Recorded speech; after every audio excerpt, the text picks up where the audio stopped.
I'm Kinney and welcome to theme class. Now we have another extra special theme that we're starting today. And what theme is that? Well, group presentations. Do you know what a group presentation is? Well, it's a little bit like show and tell, except you're not just working by yourself, you're working with your friends too. So let's say I can learn about group presentations. One more time. I can learn about group presentations. All right, so let's get started. How do you make a group presentation? Well, there are a lot of things we have to think about. When we have show and tell, usually your teacher tells you you're doing this topic.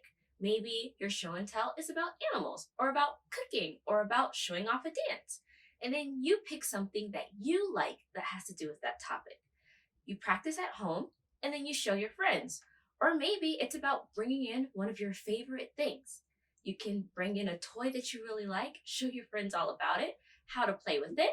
But these are all things that you're deciding on your own and figuring it out, usually at your house.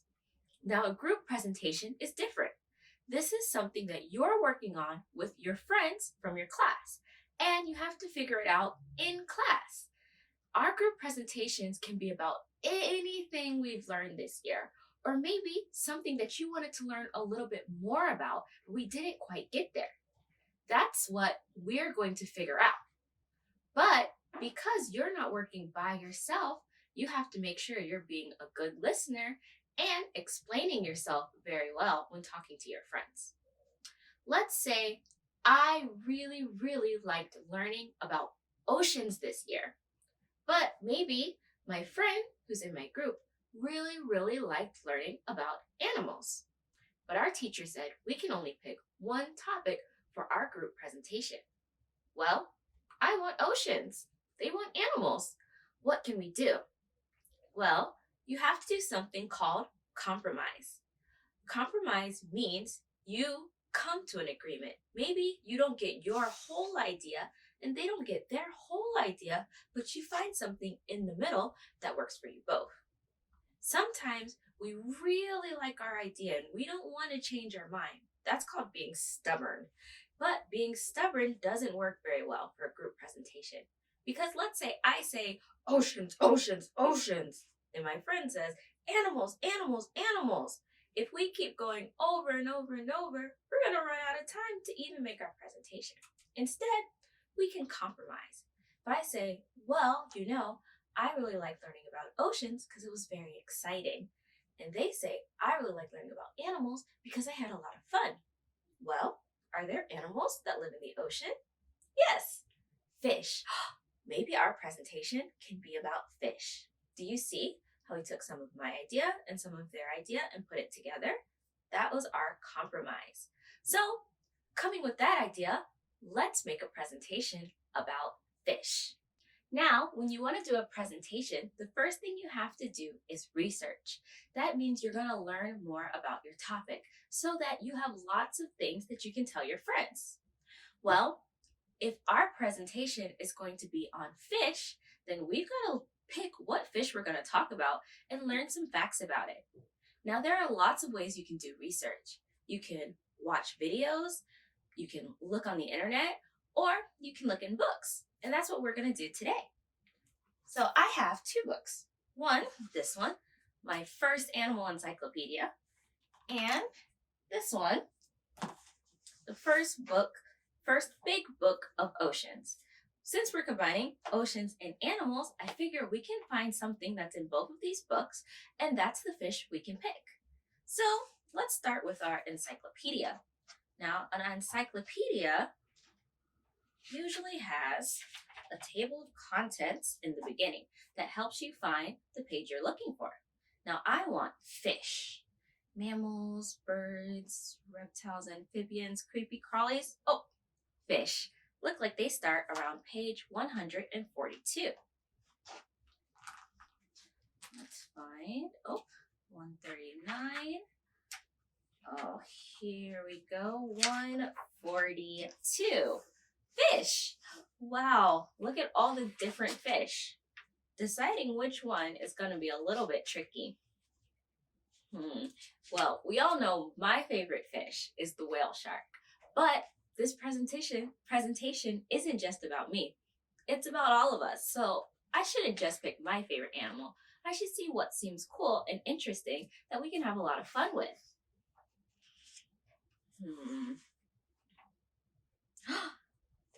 Now this seems fun. Do you know what kind of fish this is? It's a ray. And this kind, the really big ones, are manta rays. Let's see. Well, let's see what we can see about rays. It says, rays are sharks' cousins, but unlike their relatives, they are flat and live mostly on the seabed in shallow, warm water. That sounds really interesting. Well, how about this part? Monster of the deep. The manta ray is the monster in the family, sometimes stretching to 6 meters or 20 feet across. That's almost the length of a bus. Wow, that's pretty cool. I think manta ray seems like a good option, but let's see if there's more information we can find in this book. So now we can flip to the back of the book and look at something called the index. The index shows you all the pages where a word is mentioned. So if we look for manta rays, let's see. Oh, manta rays, page 80 to 83. Let's see what they know. Oh, there's the whale shark. 80 to 83. Oh, giant oceanic manta ray. Well, it seems like there's lots of information we can figure out. But in order to remember all these, I should really take some notes. When doing your presentation, you want to decide what are the things you want to talk about. What's the most interesting information you can find? And what's most useful to your friends? So to do that, we'll take some notes. Got some paper here. And take my marker. And let's look at some interesting facts. Well, let's start with what we saw in this book. I thought it was pretty cool how big they can get. So we can say some manta rays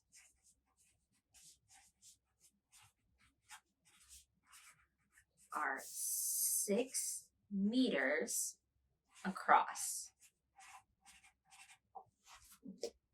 Pretty big. And we can put in parentheses, almost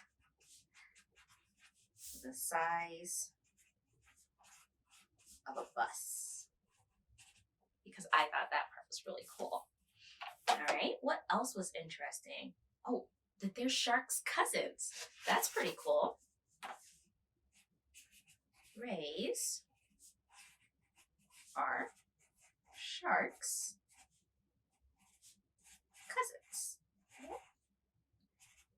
There we go. Sharks' cousins. All right. Let's look in our other book and see if we can find something else. Looks like there's some other fish here. What does it have to say? Remoras are a kind of fish that hang on to rays, traveling with them. They eat whatever falls out of the ray's mouth. Free dinner. Sounds like they're friends. I want to definitely talk about those fish. Remoras hang on rays when they swim. All right, so far we have 1, 2, 3 things. Let's get a couple more. All right. Oh, I see something here that was in the other book as well, talking about where they live. They live in warm, shallow waters throughout the ocean. Warm, shallow water. Shallow means not very deep. So, manta rays live in warm, shallow water. All right, let's find one more interesting fact about the manta rays. Okay. looks like they have lots of sections. Whoa, look at that. I've never seen a manta ray look like it's flying before. What does this say? Manta rays can jump as high as 7 feet out of the water. Wow, I think that's going to be our last fact. Manta rays can jump 7 feet out of the water.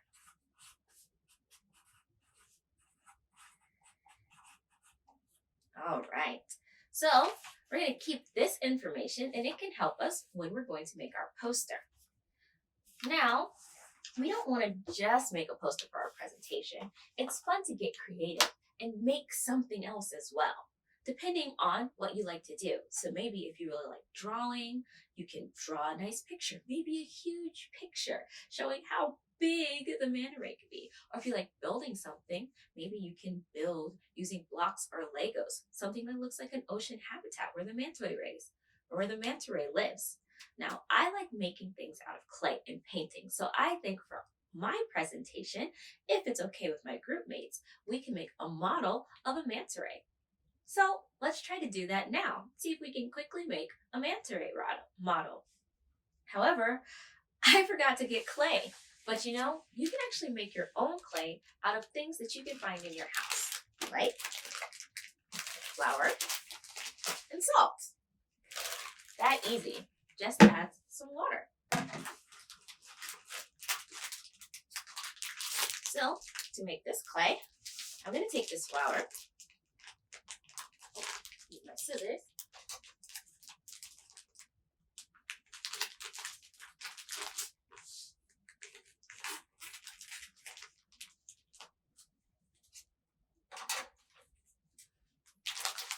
and I'm going to pour it into this bowl.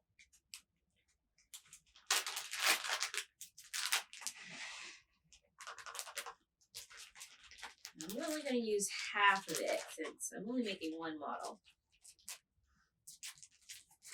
You can save the rest for another time. Then I'm going to take the salt. Open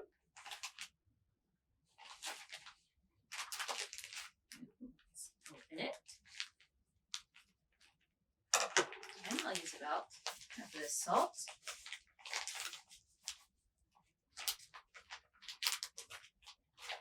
And now I'm going to mix them together.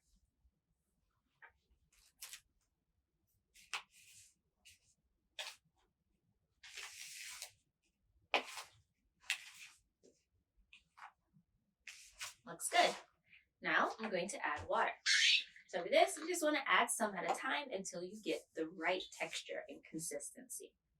So I'll add a little bit and mix. It's a little bit like making pancakes. Okay, definitely need some more water. And mix.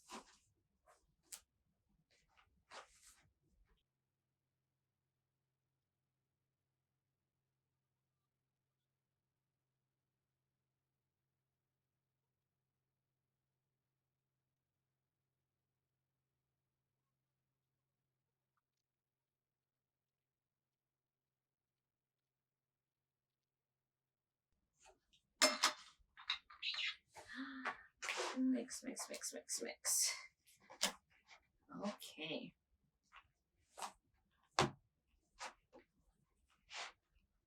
I think this is good. Let's try it out and see. If it's too sticky, we can always add more flour. And if it's too dry, we can add more water. So I'm going to make this on a plate so that I don't make a mess on our table.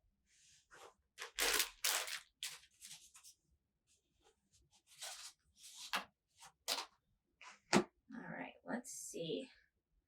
Okay. Ooh, it feels cool. All right. This is a little bit sticky, so I'm going to add a little bit more flour.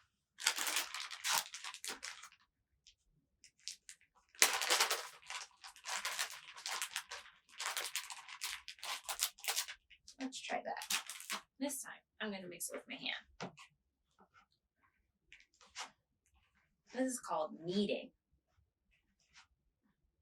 Oh, that feels perfect.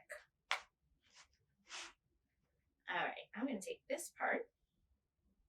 Let's see. I can make a ray. Oh, actually, let's mix a bit more of this flour in here.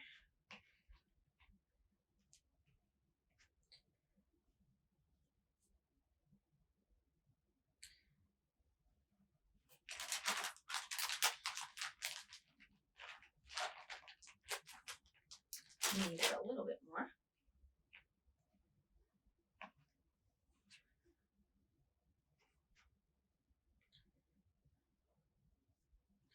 All right, so a ray is kind of shaped, really flat. I'm going to take this, make a ball, and then flatten it out. Let's see if I can just kind of make a ray shape. I mean, this is pretty much already what the ray looks like, right? It has some big wings that look like this. And the eyes are up here. And the tail.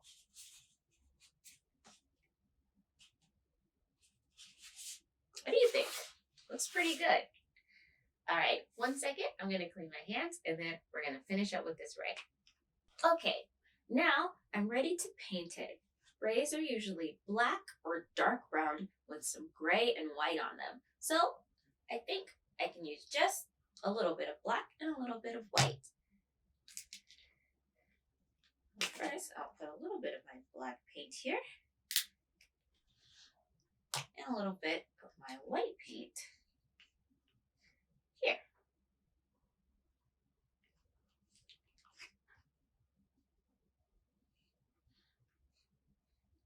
Now I'm going to start off by painting the whole thing black. I can paint right on top of the clay even though it hasn't dried yet, and then it can dry at the same time. Alright.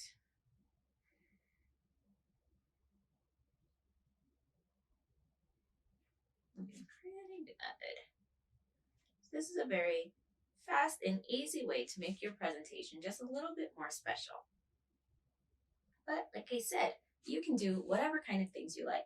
If you love making origami, wouldn't it be cool to make origami rays? All right, almost finished.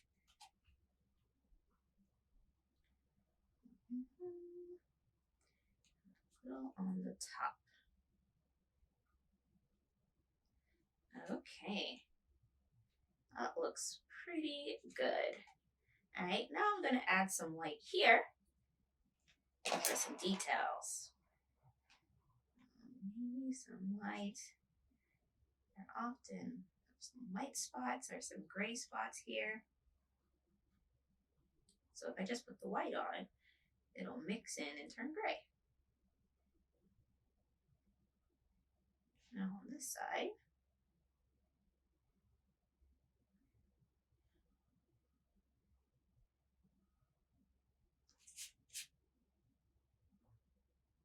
maybe a little bit here for the eyes.